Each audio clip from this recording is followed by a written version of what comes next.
Ako si Don Anastasio, o mas kilala sa bantag na Pilosopong Tasyo. Ako'y kilala bilang isang baliw ng mga hindi edukadong tao dahil sa iba kong pananalita, pag-iisip at pakikitungo sa kanila.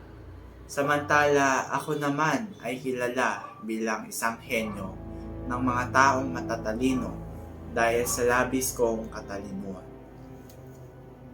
Ako'y matalino at matalinhaga ang pananalita. Galing ako sa mayamang pamilya at ako'y pinag-aral ng filosofiya sa Universidad ng San Jose.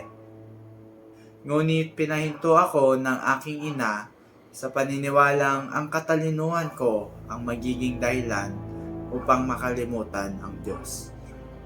Minarapat ako ng aking ina na magpari na lamang. At sapagkat akin itong sinuway bagkus nag-asawa na lamang.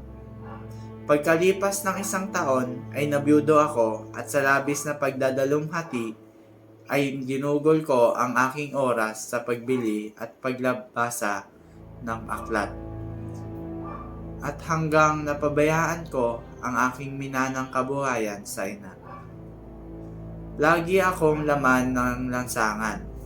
At habang ako'y naglalakad, ay nakita ko ang matatalim na kidlat sa kalangitan. Nasanhi ng aking kagalakan dahil sa dadating na ang dilubyong lilinis sa sanlibutan.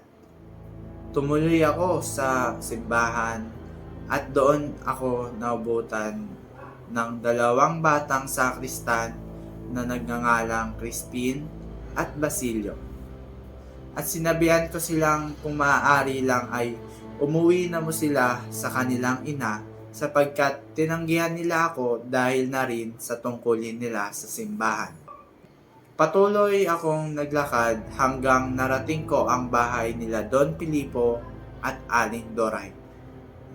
Napag-usapan namin ang pagdating ni Ibarra sa bayan hanggang naisabi ko sa kanila na isa ako sa 6 na taong nagpag-ibig sa ama nito na si Don Rafael.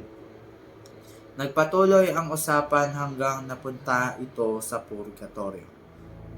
Isang bagay na hindi ko pinaniniwalaan habang pinapaniwalaan ito ng nakararami.